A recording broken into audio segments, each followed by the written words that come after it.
Dear guests, dear colleagues, let me start by warmly welcoming you all to the second International Symposium on Plastics in the Arctic and Subarctic region in Reykjavík in Iceland. Hope everyone arrived safely despite the weather conditions. We are hoping to have a bit better weather tomorrow here in Reykjavík. My name is Helen Inga von Ernst, and I'm a diplomat in the Icelandic Foreign Service, and I will be the presenter of this symposium. At the outset, let me just mention a few organizational matters. As we place great importance in preserving the environment, you might notice that we have decided to minimize material used during the symposium. Therefore, the agenda can only be found online, but there is a QR code at the back of your badge that will lead you straight to the agenda. There you can also find a PDF version if you would like to print it out. We have a very interesting but full program ahead of us for these 2 days. Therefore, we kindly ask for your understanding on quite strict time management in order for the agenda to run smoothly. Please be informed that all sessions of the symposium will be recorded. It will also be available at our website after the symposium has concluded. In addition to our interesting agenda, we will have around 40 poster presentations that you can find in Harpa, where coffee and lunches will also be served. I encourage you to take a look at these interesting presentations. 2 points on the follow-up on the conference. A report will be compiled by our colleagues at Gret Arendal that will serve as a perfect opportunity to approach policymakers and other interested parties. Also wanted to highlight that we are grateful that ICES is making a special journal of the marine science in honor of the symposium, and we strongly encourage you to submit your papers. All information can be found online. Finally, I would like to bring to your attention that we had the opportunity to see an amazing piece of art in Eyri, located just on the other side of Silverberg. It's called Poseidon's Throne, made out of material out of the ocean. We encourage you all to take a look, also perfect to highlight on your social media accounts. If you have any further questions, please do not hesitate to reach out to the info desk just in front of Norðurljós or to our staff that can be recognized by blue lanyards. Having said that, I am pleased to introduce the moderator of our first session, Ambassador Pétur Ásgeirsson, the senior Arctic official of Iceland, who is also serving as the head of the organizing committee of this symposium. Welcome, Ambassador.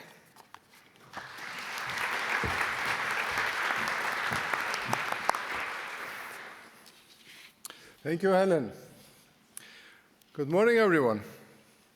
Before we start this morning's proceedings, I want to take this opportunity to thank the many people who have worked so hard to make this conference a reality. I want to thank our partners within the government of Iceland, the Ministry of the Environment, Energy and Climate, and the Ministry of Food, Agriculture and Fisheries. I would also like to thank our many international partners, many of which have worked with the Scientific Steering Committee that has been responsible for putting together the program for the symposium. The Nordic Council of Ministers helped finance the conference, and we send them our best regards to Copenhagen. Finally, a special thanks to my 2 closest collaborators, the chairman of the Scientific Steering Committee, Magnús Jóhannesson, and Embla Eir Oddsdóttir of the Icelandic Arctic Cooperation Network, who was responsible for putting together all the organizational details for this symposium. Embla could unfortunately not travel to Reykjavík to be with us today, but I'm sure she is looking forward to enjoying some whole days without receiving phone calls from me, which will probably happen next week. We send you, Embla, and your team warm thoughts and thank you for all your great work. But now it is time to hear from our host, Bjarni Benediktsson, the Foreign Minister of Iceland. Bjarni is currently not in the country, but we have him here on the big screen. Thank you.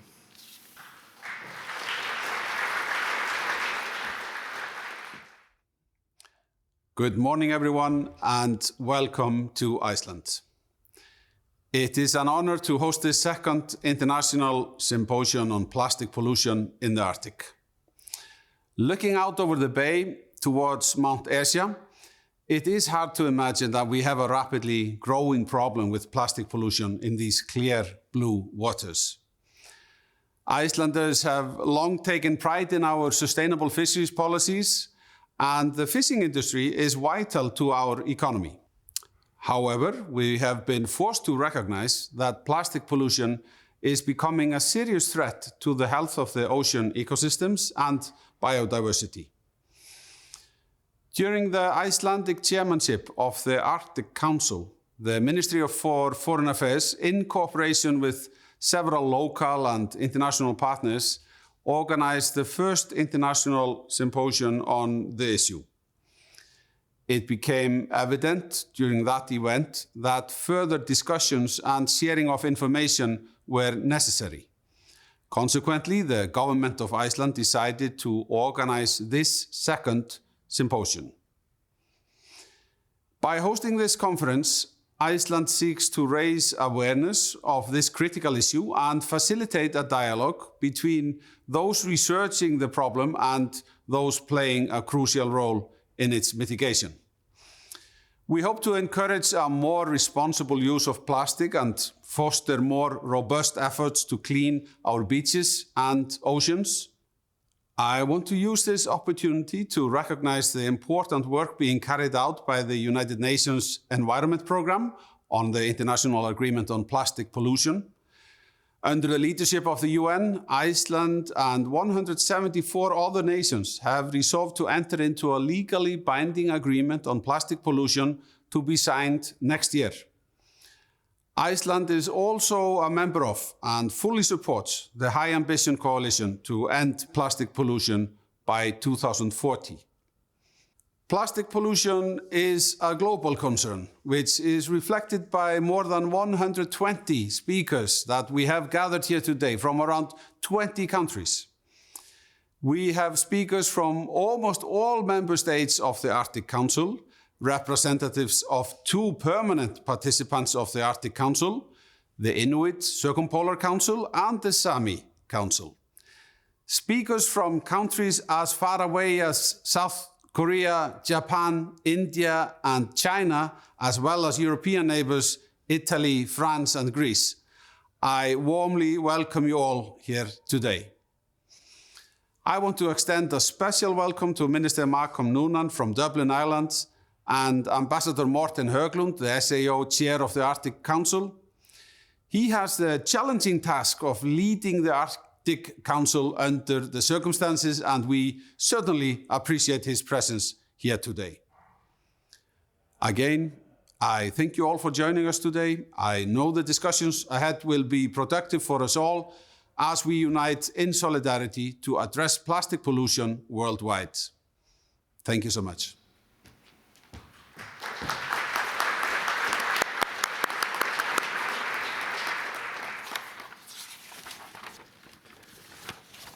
Well, ladies and gentlemen, next it is time to hear from my colleague, Ambassador Morten Høglund, the Norwegian chair of the senior Arctic officials of the Arctic Council. Morten, the floor is yours.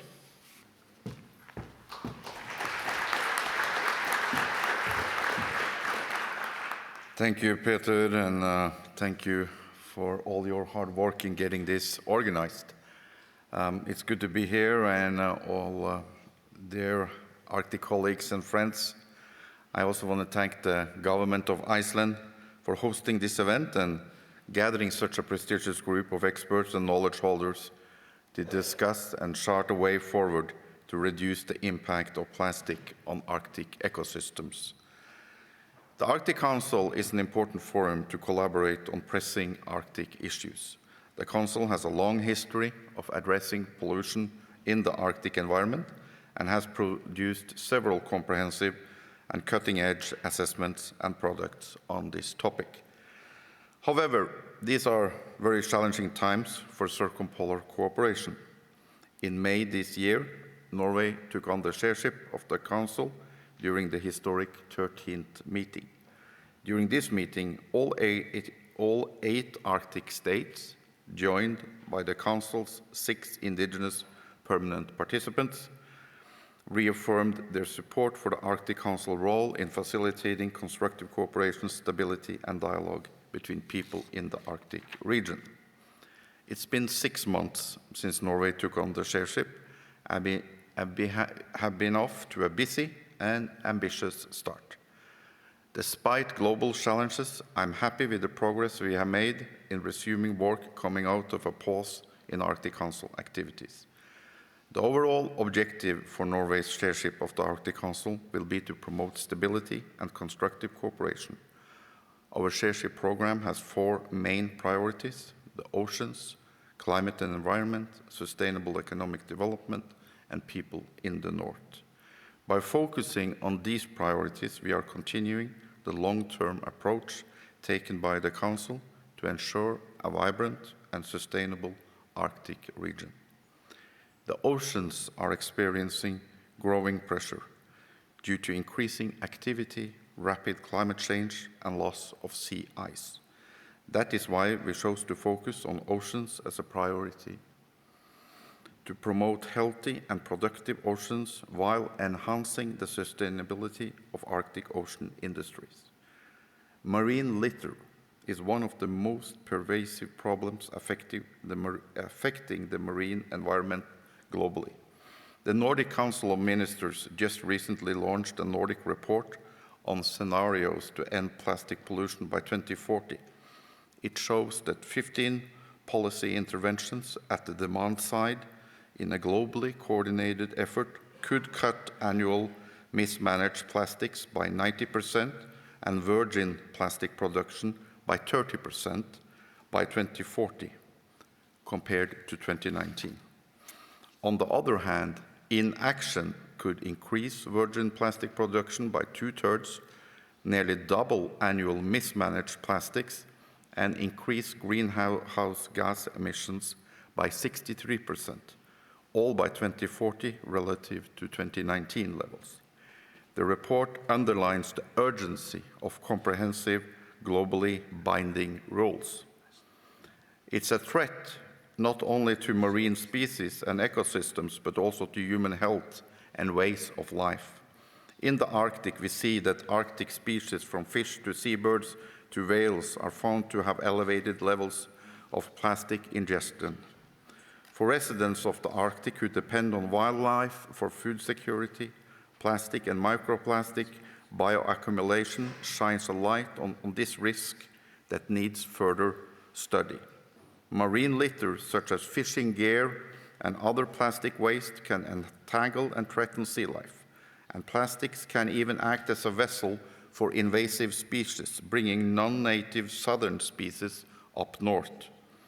Important Arctic economic industries such as tourism, fisheries, and shipping can be sources of marine litter, but are also impacted by it. At the same time, we know that large amounts of plastics are transported long distance from southern regions into the Arctic, highlighting the need for global cooperation. Addressing marine litter and plastic pollution has been a growing focus within the Arctic Council, and working groups have taken significant steps to tackle this issue. In 2019, the Council's Protection of the Arctic Marine Environment Working Group published a desktop study on marine litter and microplastics in the Arctic. The study, which was the first of its kind, significantly improved our understanding of the status and impacts of marine litter in the Arctic. This study was the basis for the first ever comprehensive plan for monitoring litter and microplastics in the entire ecosystem, published by the Arctic Council Working Group, Arctic Monitoring and Assessment Program. Coordinating monitoring efforts is a major step to understanding this complex issue and developing timely and effective policy recommendations and decisions. The Council's Conservation of Arctic Flora and Fauna Working Group has approached this issue using seabirds to monitor plastic in the Arctic. They are combining knowledge on plastic ingestion, conservation status, and the ability to monitor Arctic seabird species for the first long-term monitoring of how plastic pollution affects seabirds across the region. To track how marine litter and plastic travel into and out of Arctic waters, the Protection of the Arctic Marine Environment Working Group has an ongoing project called Plastic in a Bottle. Since 2019, 7 capsules containing GPS transmitters have been tossed into the sea from various locations to track their movement. You are able to follow the capsule's movements on a live map on PAME's website. Of course, we recognize that some plastic waste in the Arctic does originate in the region. This is often a larger challenge linked to waste management practices in the Arctic that can be hindered by expensive infrastructure and transportation and complex socioeconomic issues. The Council's Sustainable Development Working Group has looked at how Arctic communities are successfully managing solid waste and developed best practices. This project has since been expanded, and together with the Arctic Contaminants Action Program, both working groups are developing online resources to address waste management practices through the Solid Waste Management in Small Arctic Communities project. Ultimately, preventing plastic waste in the first place is the key to a cleaner, healthier Arctic environment. Through the Arctic Council, Arctic states and indigenous peoples have developed the first regional action plan to address marine litter in the Arctic.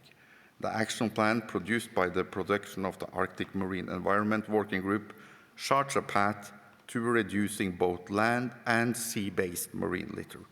The plan focuses on some key sources, including fisheries, shipping, wastewater management, and more. Proposed solutions include sustainable material, coastal cleanups, stronger monitoring, and research and outreach. Plastic pollution may be one of the biggest marine challenges of our time. Any solution will require cooperation between Arctic states and non-Arctic states, communities, and researchers. While plastic pollution is an urgent and complex issue, I'm encouraged by the dedicated researchers to improve our knowledge and recent steps taken by the international community to address the problem. Thank you, and I wish you all a productive and insightful discussion on this pressing matter.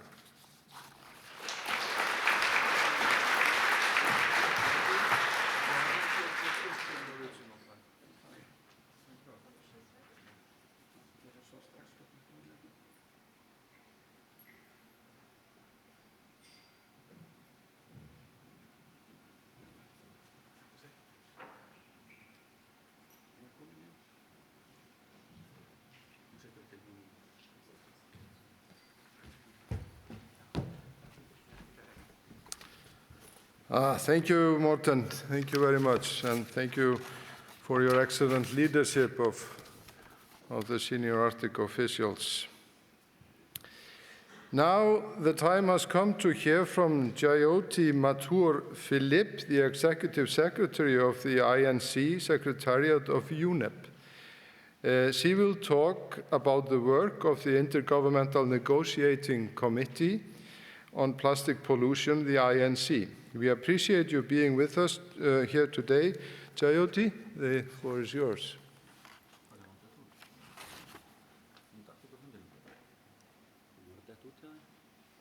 Okay, we seem to have lost connection with Jyoti. She is in Nairobi. Okay. We'll change the order, and we will next hear an address and see a short film. Are you feeding the plastic monster? Olaf Levke, Senior Communication Advisor from the Norwegian Directorate of Fisheries, Lise M. Strømquist, Communication Advisor for the Norwegian Center Against Marine Litter, Olaf and Lise, the floor is yours. Thank you. Thank you.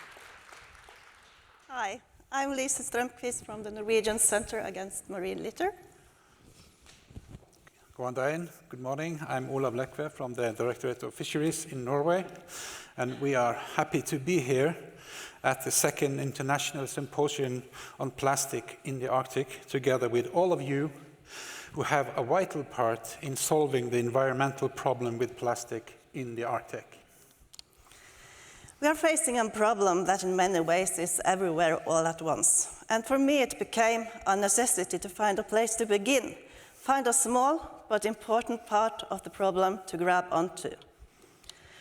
And I grabbed onto this one, because I discovered an abundance of them along the shores in the region of Lofoten where I live, and everywhere I looked in the research and reports about beach litter in the Arctic. A good part of the marine litter found on the beaches in Norway and in the Arctic are small pieces of ropes, net cuttings, fragments of different kinds of plastic, and parts of fishing gear, all related to activity close to and on the sea. And the consequences is not hidden at the bottom of the sea.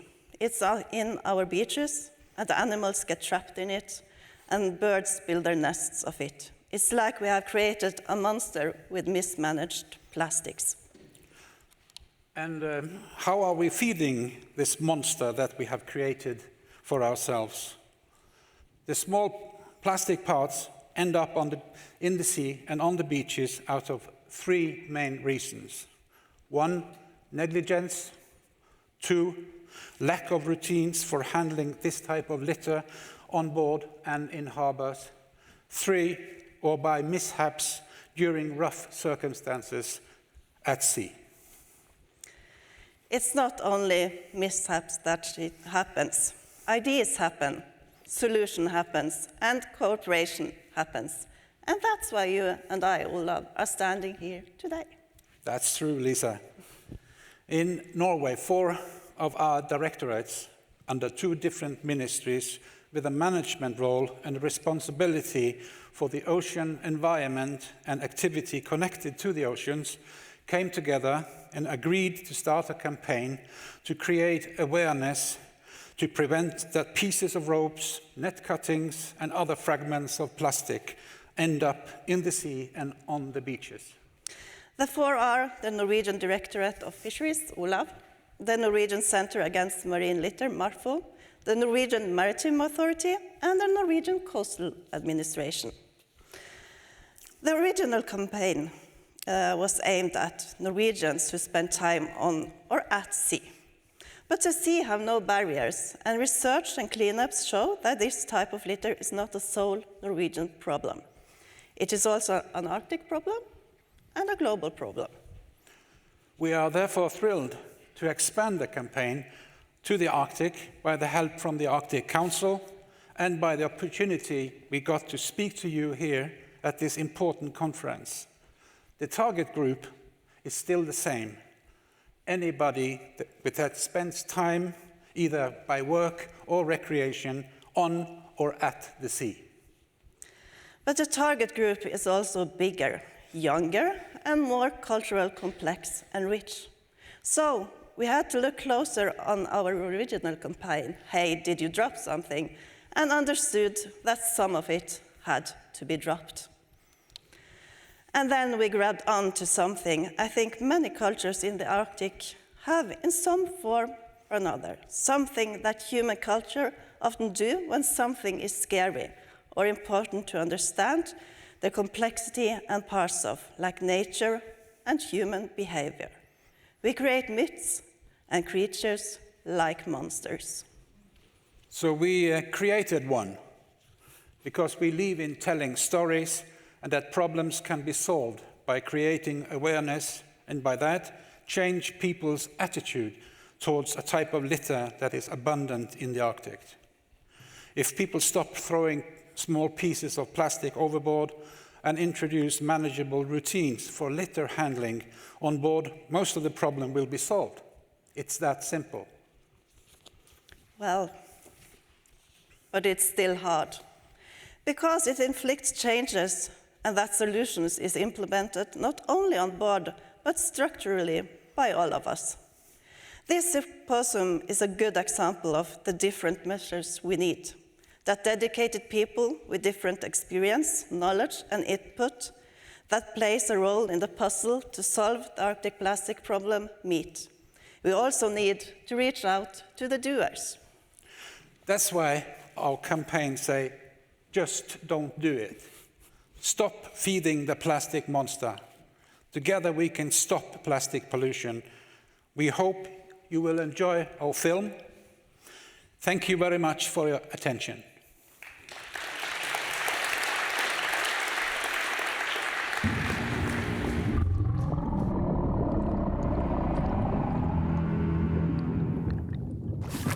Hey, old man, are you awake? Do you really think you can do better than me, huh?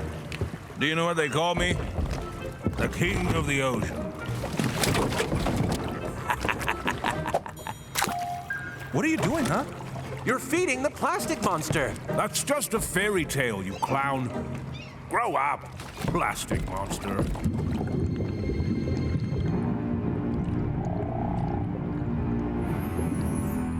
It's real, you old fossil. People like you made it by throwing things overboard. Hey. Just don't do it. Are you crazy? You can't just throw everything overboard.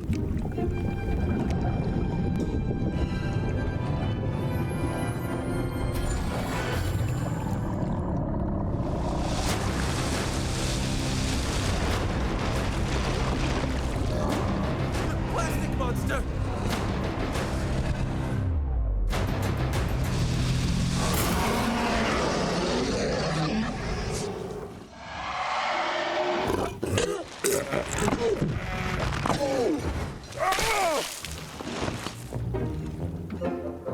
Do you believe in the monster now? No.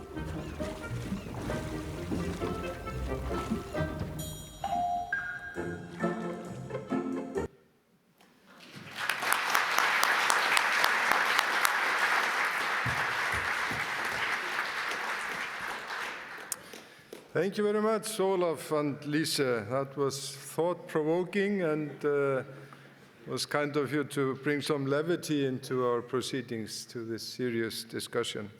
But now we have Jyoti Mathur Philip of the INC Secretariat back online. So there she is. The floor is yours. Thank you. Thank you so much, and I really apologize for the internet glitch we had, but now I have two devices running, so I hope it will be okay. Good morning, everybody. Ladies and gentlemen, I'm Jyoti Mathur Philip, as you know, the Executive Secretary of the Secretariat of the Intergovernmental Negotiating Committee to develop an international legally binding instrument on plastic pollution, including in the marine environment. I was very happy to see that film that just preceded me, because that's exactly what is happening now. So let me start by expressing my sincere gratitude to the organizers of the second International Symposium on Plastics in the Arctic and subarctic region for their kind invitation extended to me to address this meeting. Just 3 days, no, actually, 3 days after INC3, or the third session of the Intergovernmental Negotiating Committee, ended here in Nairobi on Sunday.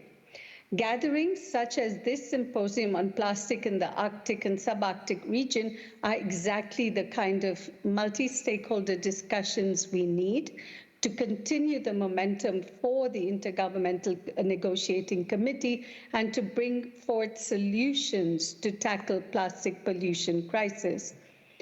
The rapidly increasing levels of plastic pollution represent, as you know, a serious global environmental issue that negatively impacts our environment, our social, economic, and health dimensions, and therefore sustainable development.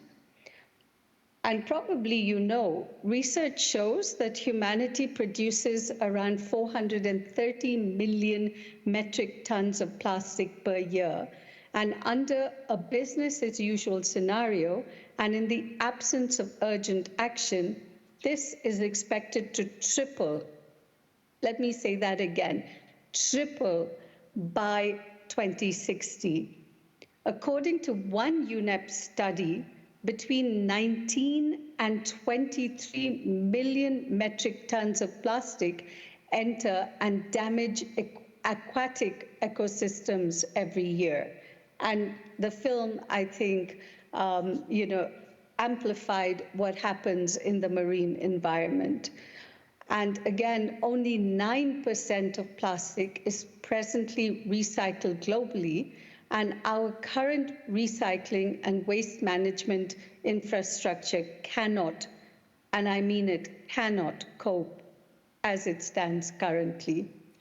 It was in the face of this crisis that in March 2022, member states gathered at the United Nations Environment Assembly in Nairobi and adopted the historic resolution entitled End Plastic Pollution towards an international legally binding instrument. The UNEA resolution, which is called 514, requested the executive director of UNEP to convene an intergovernmental negotiating committee tasked with developing an international legally binding instrument on plastic pollution, including in the marine environment, with the ambition of completing its work by the end of 2024. As mandated by the resolution, the instrument could include both binding and voluntary approaches based on a comprehensive approach that addresses the full life cycle of plastic and taking into account, among others, the principles of the Rio Declaration on Environment and Development, as well as national circumstances and capabilities.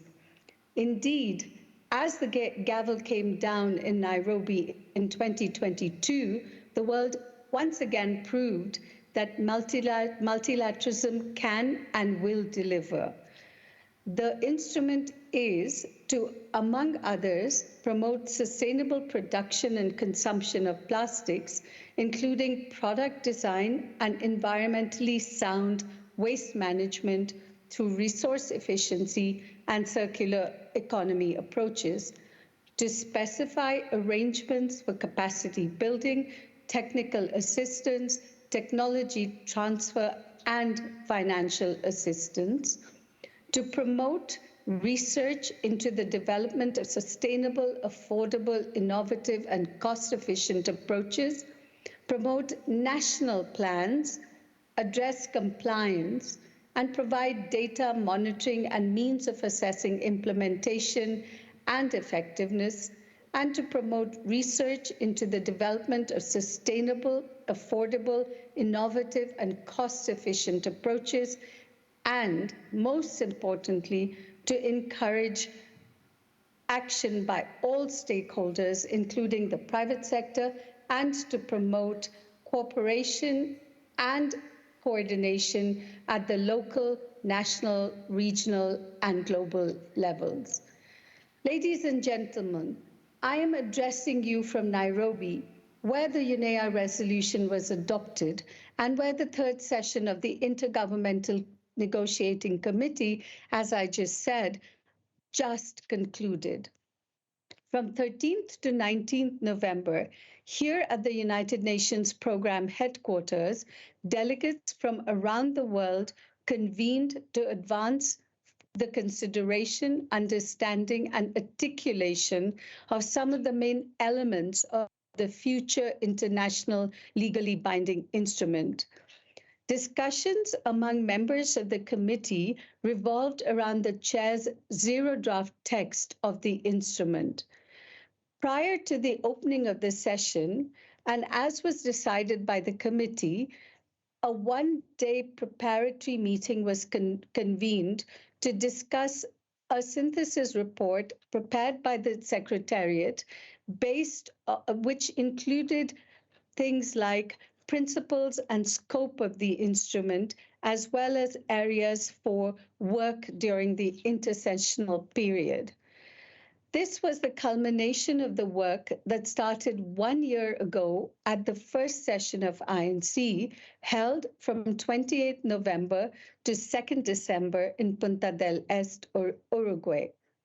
As you may recall, the first session, the committee mandated the Secretariat to prepare, under the guidance of the chair of the INC, a document with potential options for elements towards an international legally binding instrument. This document was discussed at the second session of the INC, held in Paris from 29th May to 2nd June 2023.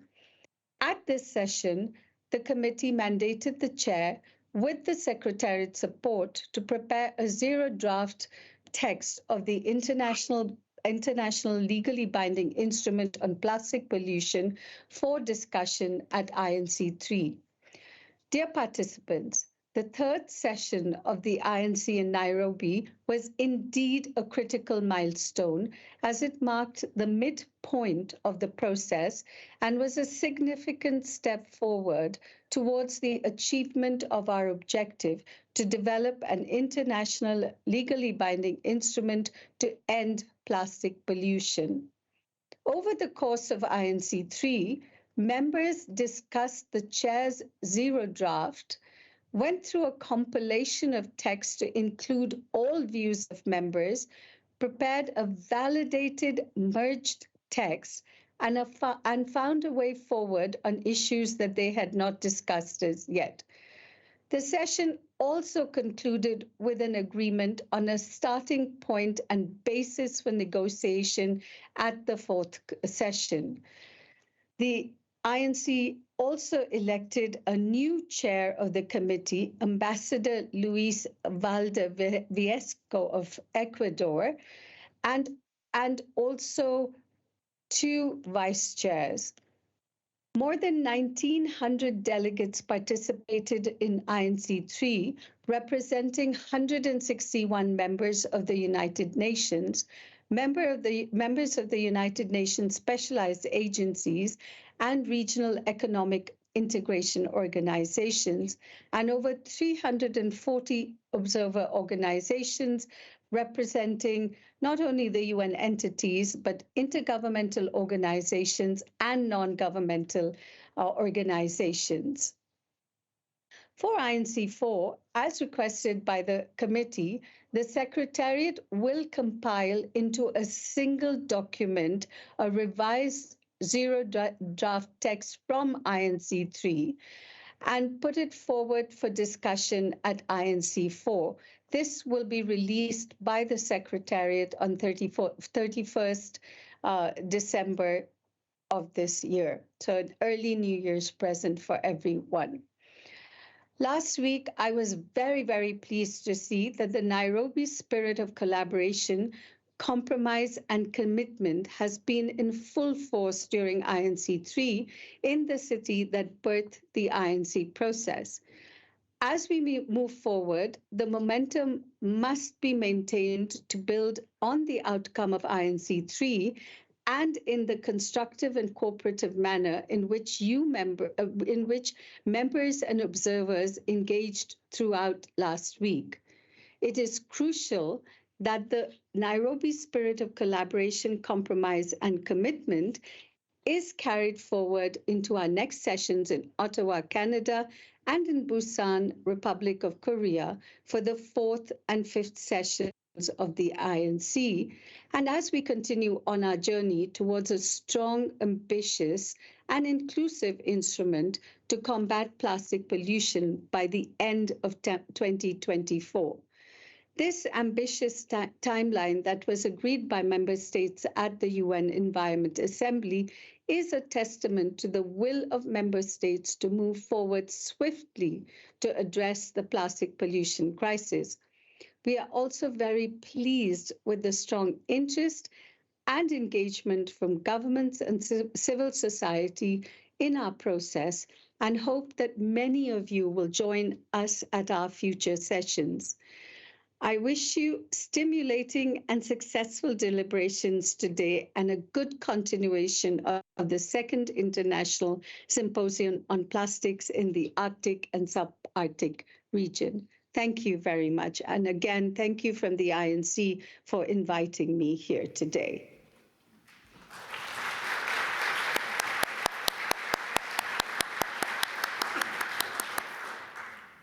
Thank you, Jayoti, very much, and we wish you the best of luck with your important work. Jayoti spoke to us from Nairobi, Africa, but now we will hear from someone who spends his day in Cambridge Bay in the Canadian Arctic in Nunavut.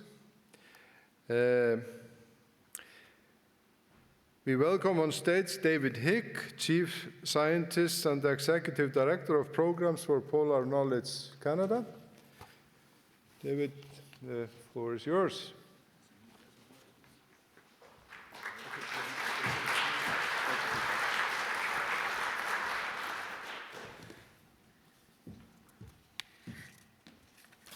Well, good morning, everyone, and thank you, Peter, for the opportunity to be here at Harpa today. When I was asked if I would come, I had no concerns about this opportunity, in part because Peter is very persuasive, and also because I think this is one of the most important issues in the Arctic, and one that we have a realistic opportunity to have actions and solutions within reach. And I'm not an expert on plastics. Over the last 40 years, I've been working in primarily terrestrial systems in the Arctic and high mountains, but paying attention to the issues that are emerging, the things that we need to have a good understanding of and foresight of to address them. And so I'm very interested in the next 2 days and learning more about the details of work on plastics. But the perspective I want to take is one that you've heard already this morning, and that I'm sure all of you are including in your work, is how we focus on local and global issues and the connections between those back and forth. So I just want to make a few remarks, I suppose, about the experience that I have in thinking about plastics, but also some of the future research priorities that could be highlighted through an international process that the International Arctic Science Committee is undertaking now, and IASC being one of the co-sponsors of this symposium. So this is, as Peter mentioned, this is where I try to spend most of my time over the last 2.5 years since I moved to Reykjavík to Cambridge Bay in Nunavut, in the southeastern part of Victoria Island in the Canadian High Arctic. This is a community of about 1,900 people, and like all communities in Nunavut, it has no road access to the south. And I'll say a little bit more about that in just a minute. It's an absolutely beautiful place. The winters are cold and long, and the summers are fantastic. And the thing is, within about 5 minutes, it's very easy to get out of town. And living there means that I'm not doing research every day. I'm out with my friends, harvesting, and boating and getting out on the land. But that means that there's a lot of things you see throughout the year that I may not have been paying as much attention to in the past. Now, in terms of the work that I'm doing, I'm leading the research programs out of the new Canadian High Arctic Research Station, and you can see this, the large buildings at the top of, just on the edge of town here. This is a new facility that opened in 2019, a commitment by the Canadian government to increase the opportunities for year-round research in the Canadian Arctic. And here's just a few more photographs of the facility from my kitchen window and from the air. This has really provided opportunities for, and will continue to provide opportunities for supporting all sorts of different types of research in the Canadian North. In particular, opportunities to get out into the field, on the water, on the land, and opportunities to conduct laboratory work in facilities at the station itself. I'll also note that about a third of the research days at the High Arctic Station are supporting international collaboration and international researchers. Okay, so what does this have to do with plastics and with the sort of local to global connection? Well, I think that it's important to have facilities and community-based facilities in the North that can support ongoing research, involve community members in designing and conducting that work, but also understanding what the connectivity is to the rest of the world. And in particular, thinking about all of the multiple and cumulative impacts of human activity that are affecting Arctic regions. So for example, in terms of, through a lens of indigenous food security and ways of life, there are, in the marine environment, a number of influences from climate change to marine transportation to contaminants to the movement of new species into Arctic waters that can have an impact on particularly harvested species, fish, seals, whales, and so on. And so, you know, thinking about the role of plastics and microplastics and litter in that context is just one piece of the puzzle, but it's a very important one. And I think it's important to focus on things that we might be able to find solutions to. Now, in the context of Cambridge Bay, and in fact, every community in Nunavut and many communities around the Arctic, when things arrive from the south, they are coming on a very long supply chain. And when they arrive there, whether as air cargo or in the case of most communities in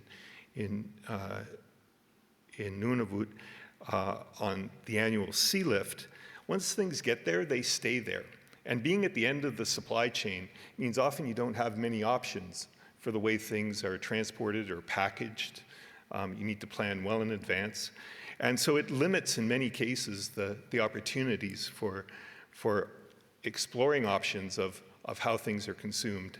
And that's something we're paying attention to in some of our research, looking at the ways that we can produce things locally, but also reducing the need for packaging of things that contributes to a considerable amount of the waste.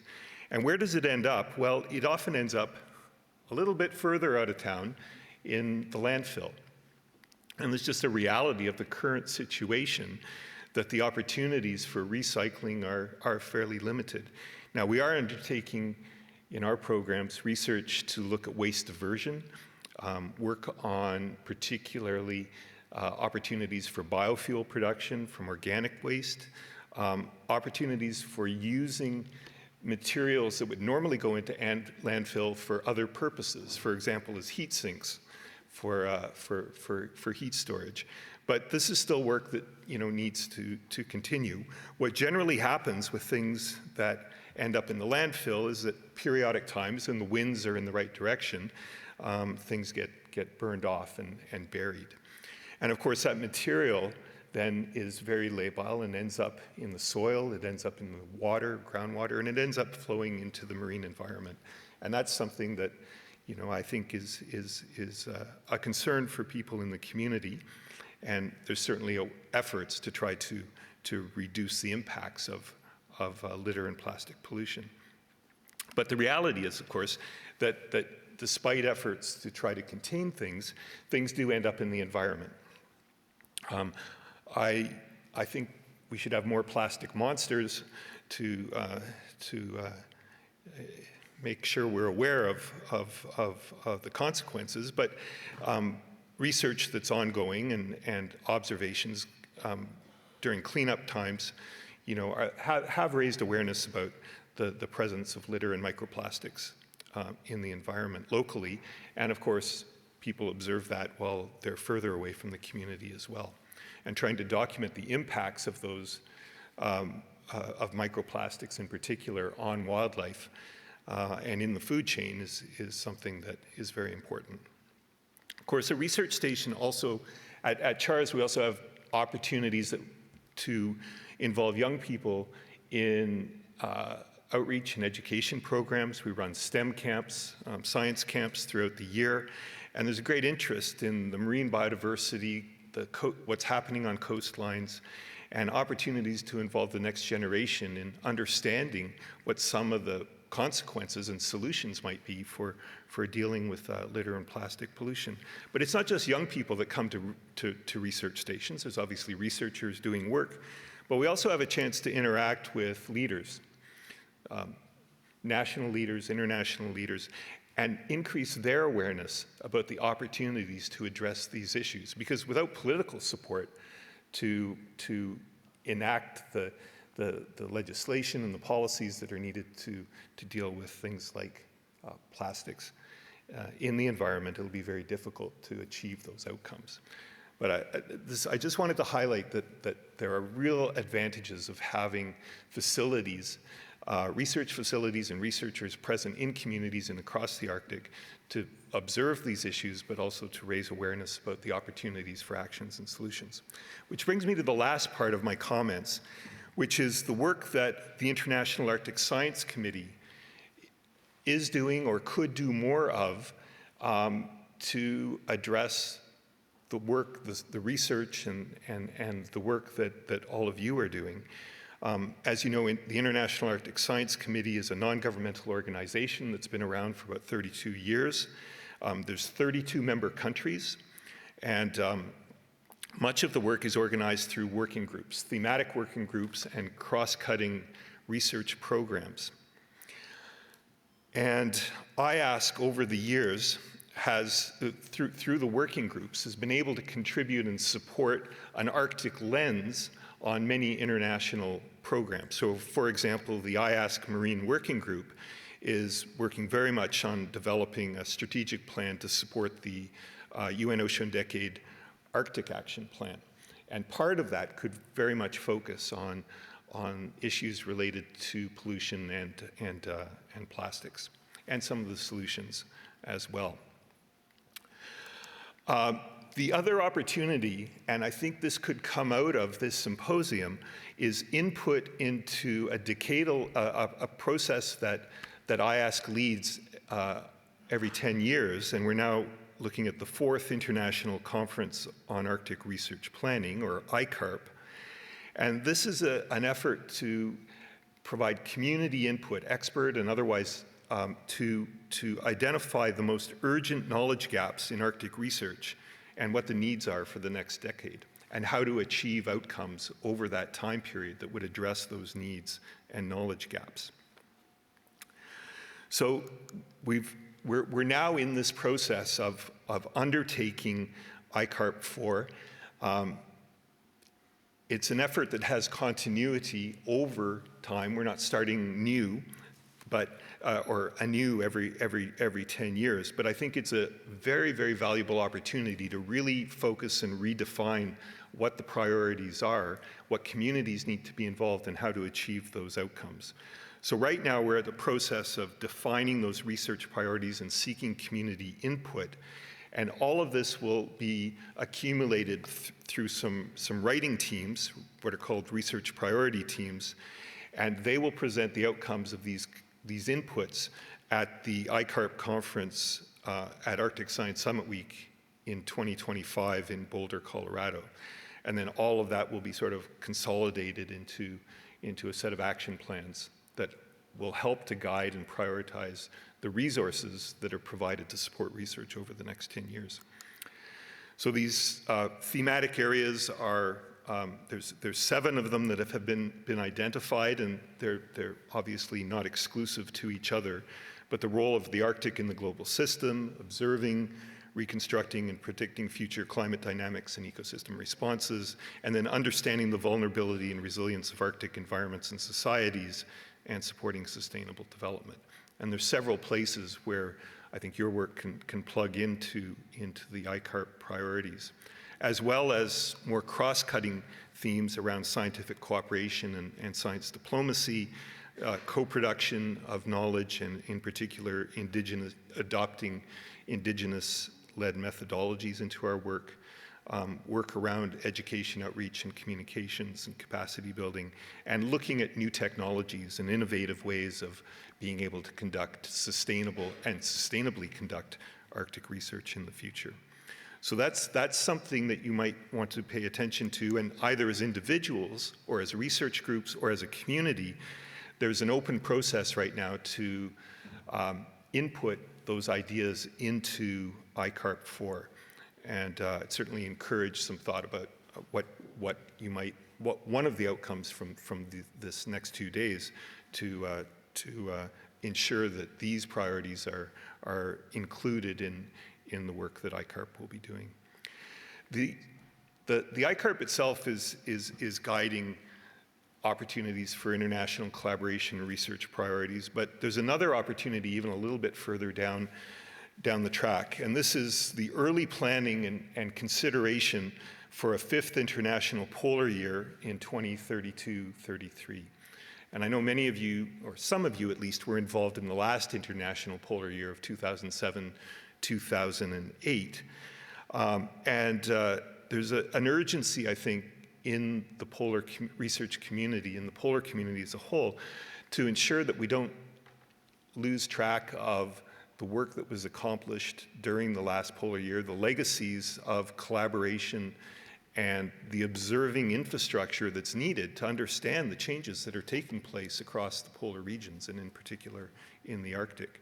So this won't be a repeat exactly of what happened last time, but there is, I think, a collective memory of the effort to organize a polar year, the way that we could use that focus on the horizon to make sure the infrastructure, the logistics, the research capacity, the opportunities for training, for involvement of all the organizations, communities, and individuals that would be involved in conducting that work in the future would be inclusive.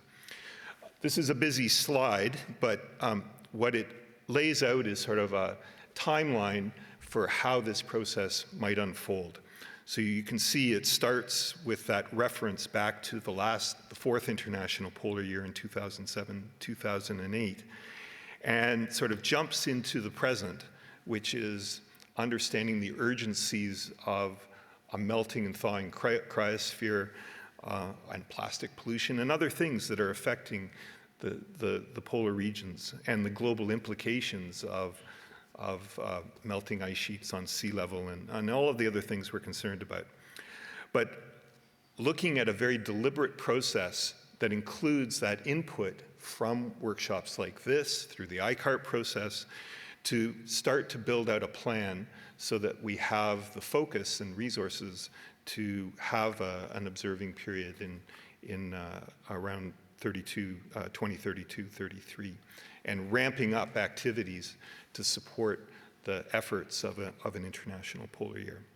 So I just wanted to flag those two things. And IASC is leading the Secretariat support for this early planning. The concept note here was just published and released during the Arctic Circle meeting in this room last month. So very much something on the horizon, but I just wanted to draw these two things to your attention: the ICARP process that's underway right now, early planning for IPY, because I think the commitments we need for research and action to address the plastics and litter mitigation and priorities are going to continue over the next decade. So there are opportunities to raise the profile of that beyond what's already happening with UNEP and Arctic Council and ICES and other organizations. That's all I wanted to say. A little bit about what some of the local opportunities are, which I see are a priority for northern communities and those connections to the global and back again. Thank you very much.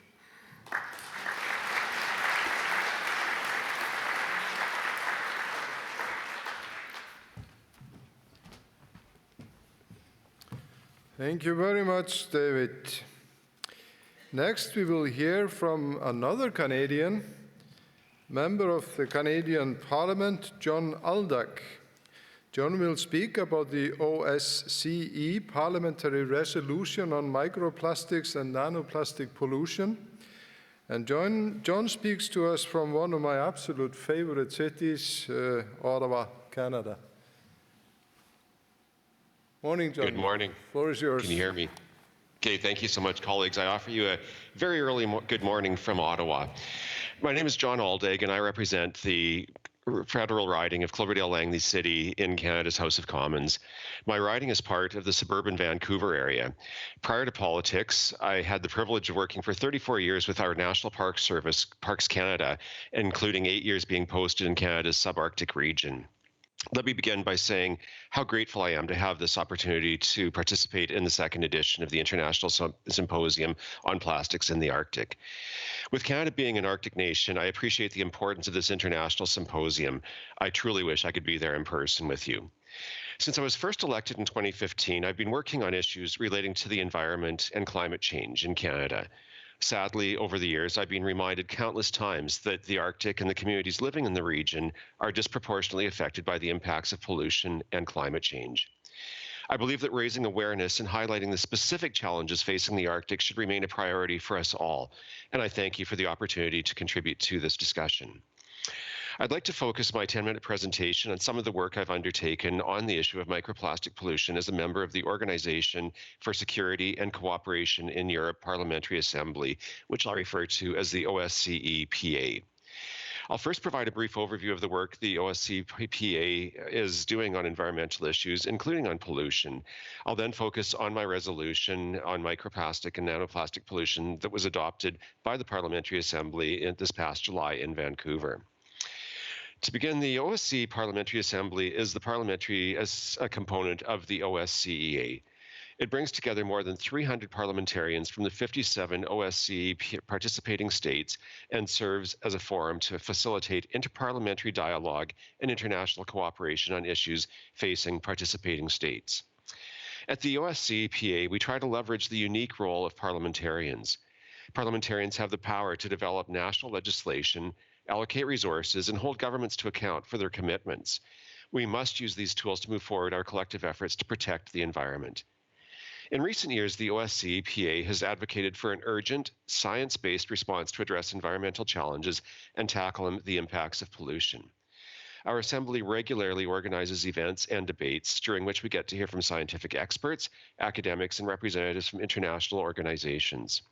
We do this with the goal of promoting knowledge sharing and facilitating concerted actions amongst lawmakers. With all 8 Arctic countries being OSCE participating states, the Parliamentary Assembly takes a keen interest in the region. For example, the position of Special Representative for the Arctic and High North was created in 2015 to better inform the Parliamentary Assembly of the latest developments and trends concerning the Arctic and to enhance our cooperation with other international organizations. Our commitment to the region is reflected in our annual declarations, which summarize the Parliamentary Assembly's policy priorities on various security, economic, and environmental issues.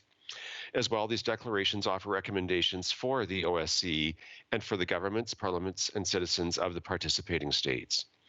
I had the opportunity to propose a resolution on microplastic and nanoplastic pollution during the OSCE-PA's 30th annual session, which was held in Vancouver this past July. I'm very grateful that it was adopted and thereby included in the Vancouver Declaration. The Vancouver Declaration is the first OSCE-PA declaration to contain resolution on micro and nanoplastic pollution specifically, and the first to express concern about the presence of micro and nanoplastics in the Arctic. That said, previous OSCE-PA declarations have mentioned pollution. Indeed, the Assembly has a long history of taking interest in this topic. For example, the 2003 Rotterdam Declaration urged OSCE participating states to enhance their efforts to reduce environmental pollution. More recently, the 2013 Istanbul Declaration noted the importance of implementing the best available tools to prevent and control environmental pollution, while the 2014 Baku Declaration highlighted the role of technology in addressing the challenges posed by environmental pollution. Finally, last year's Birmingham Declaration called on national authorities to take a variety of actions in the context of pollution and micro and nanoplastic particles. The Birmingham Declaration also included a resolution on the Arctic region. The resolution was prepared by the Special Representative for the Arctic and High North, with input from delegations from Arctic countries, including the Canadian delegation. Among other recommendations, it encourages Arctic countries to engage with the region's indigenous peoples and businesses, as well as with academics, scientific experts, and other stakeholders to tackle the region's unique challenges. This symposium that you're at is a great example of what such engagement looks like. Let me now turn to my resolution on microplastic and nanoplastic pollution, which was included in the Vancouver Declaration. My advocacy on this issue at the annual session was a natural extension of my long-standing interest in protecting the environment, one aspect of which is addressing plastic pollution. I've had the privilege of working on this issue throughout my parliamentary career. For example, in June 2019, I was the chair of the House of Commons Standing Committee on Environment and Sustainable Development when it tabled a report in the House of Commons entitled The Last Straw, Turning the Tide on Plastic Pollution in Canada. That report and its 21 recommendations informed, at least in part, my resolution. The study that culminated in that report showed that a variety of factors have created to a growing societal interest in plastic pollution. These factors include increased efforts to reduce plastic waste generally, and research identifying the presence of microplastics in food products and drinking water. I know that over the course of the symposium, we'll be fortunate enough to hear from several experts on micro and nanoplastics. I'll leave it to them to explain what we currently know about the sources and impacts of this type of pollution in the Arctic. However, I'd like to highlight that, as my declaration acknowledges, there's a growing body of knowledge examining the presence, sources, and human health and environmental impacts of micro and nanoplastics. Such research was invaluable in helping me to develop my resolution. For example, a 2019 report by the Science Advice for Policy by European academics suggests that microplastics are now present in the air, in plants and in animals, in soil and sediment, in freshwater and in the seas and oceans. As a result, microplastics are also found in the human diet, which is a concern. Other studies that inform my resolution include such reports as the United Nations Second World Ocean Assessment and the 2019 Special Report of the Intergovernmental Panel on Climate Change on the Ocean and Cryosphere. The declaration underlines a range of individual and collective actions we can take to address this form of pollution. At the government level, it emphasizes that because micro and nanoplastic pollution is transboundary in nature, our effort to combat it must be transnational. For example, it calls on OSCE participating states to work towards the conclusion of negotiations on an international legally binding treaty to control and reduce plastic pollution and waste as adopted by the March 2022 United Nations Environment Assembly Resolution 514. But the very first step towards tackling micro and nanoplastic pollution is acquiring the knowledge to do so. The declaration therefore urges all OSCE participating states to fund research to advance knowledge and address current gaps in our understanding. For instance, more new research is needed to improve our understanding of the presence, concentration, and behavior of nanoplastics, which are very difficult to detect and measure, as well as the potential risks associated with endocrine disrupting chemicals contained in and transported by micro and nanoplastics. The resolution also underscores the importance of international scientific cooperation and research into micro and nanoplastic pollution and highlights the need to develop standardized methodologies or accessing it in different environments so that data can be compared over time and across regions. Regarding narrowly focused initiatives, the resolution recognizes the significant role of car tire abrasion in microplastic pollution and suggests some courses of action to reduce this source of pollutant. I'd like to draw your attention to some of the important research that is being carried out on this issue of tire abrasion, specifically on the possible impacts of 6-ppd-quinone, a chemical used to protect car tires. We know that when urban runoff gets polluted with this chemical and then enters our waterways, it may be deadly for certain fish species, particularly coho salmon. At its experimental lakes area located in Ontario, Canada, the International Institute for Sustainable Development has been collecting data on the impacts of 6-ppd quinone on freshwater bodies and its fish and insect populations. Specifically, researchers on the IISD, in collaboration with the Marine Science Institute at the University of Texas in Austin, have developed a new approach to test the toxicity of this chemical on lake ecosystems using in-lake enclosures. Preliminary results are expected in the coming months. Better data about the levels of risk to organisms is critical to implement effective policies and regulations to preserve sensitive species, habitats, and ecosystems, as well as human health. Relating to the Arctic region, my resolution highlights concern with the reported presence of micro and nanoplastics in the Arctic, even in areas with no apparent human activity, such as the deep sea. By adopting the declaration, the OSCEP recognized the disproportionate current and potential negative impacts of plastic pollution on marginalized communities and coastal communities, as well as the particular consequences for Indigenous peoples who may rely on traditional practices of hunting and fishing in areas where the land, water, and wildlife are polluted. For example, experts suggest that inhabitants of the Canadian Arctic rely up to 25 times more on seafood than average Canadians. These communities may therefore be particularly affected by the presence of plastic particles in seafood. In conclusion, I'd suggest that the support for the resolution of the OSCE annual session was a clear demonstration of the importance that parliamentarians attach to addressing microplastic and nanoplastic pollution and its myriad consequences. In my opinion, the OSCEPA's growing focus on the environmental challenges facing the Arctic region, its ecosystem, and its inhabitants also indicates parliamentarians' understanding of the need for a transnational response to these challenges.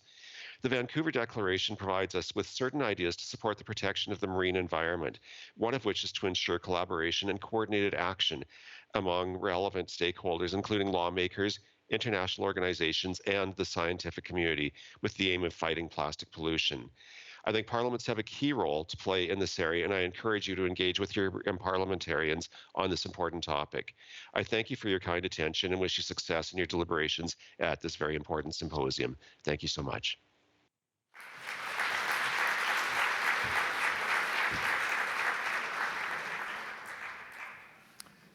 Thank you very much, John. And next we will hear from one of our symposium partners, Irene Glicki, Science Professional Officer. She represents ICES. Please.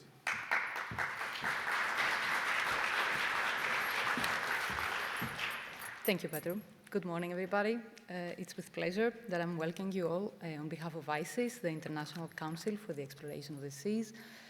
We are very happy to co-sponsor this symposium again. ICES is an intergovernmental organization of 20 member states with a network of over 4,500 experts in our member states and beyond. We provide a platform for science cooperation and for advice on ecosystem-based management and on fisheries to our member states and a number of regional and international organizations. The Arctic is a strategic regional action area for ICES, in which we contribute increasingly with science and advice. All 8 Arctic Council states are ICES member states, and all of the other ICES member states are directly or indirectly involved in Arctic research, and thus we strive to support activities in the region. ICES recognizes the global importance of the Arctic ecosystem and has for a number of years been involved with different initiatives. At the moment, we are also co-sponsoring the coming Ecosystem-Based Management Symposium for the Arctic, planned for 2024 in Tromsø in Norway. And for the ICARP 4, we are part of the 4th International Conference on the Arctic Research Planning in Boulder, Colorado, planned for 2025. ICES is also an observer at the Conference of Parties and Scientific Coordinating Group under the Agreement to Prevent Unregulated High Seas Fisheries in the Central Arctic Ocean.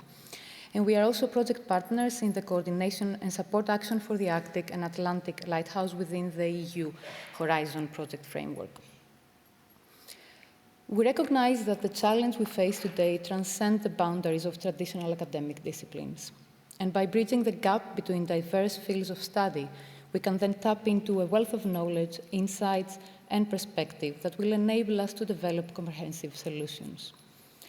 ICES is actively pursuing a systemic ecosystem approach beyond single issue and single sector assessment. And we're looking towards the emergence of new activities, the development of new technologies and social innovations. ICES is also exploring the incorporation of knowledge from a variety of knowledge holders, including local and indigenous communities, so that we will be able to provide advice for informed trade-offs between conservation and the development of maritime activities. Specifically in the Arctic, we are faced with applying ecosystem-based management in a situation where marine ecosystems are changing fundamentally, and as we heard before, we face a range of cumulative impacts on from human activities. And ICES wants to be part of this exploration and part of all the ongoing research. And on behalf of ICES, I would like to especially welcome our early career scientists. We are looking to you for your ideas and your enthusiasm and your insights. ICES has developed the strategic initiative on the integration of early career scientists, and if you would like to hear more about that or of different opportunities for collaboration with Iran Science and Advice Network, please come and talk to me. Thank you very much, and I hope you enjoy this symposium.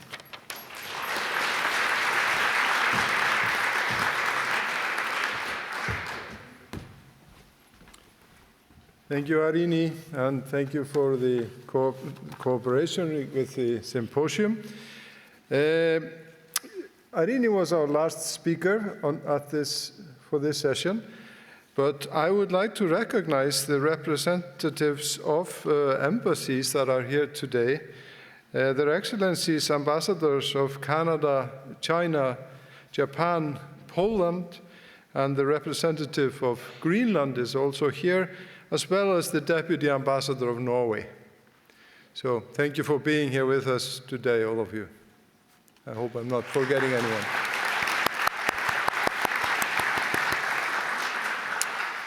This brings us to the end of this session, but please stay seated for our presenter, Helen Inga. She wants to have a few words with you before we leave.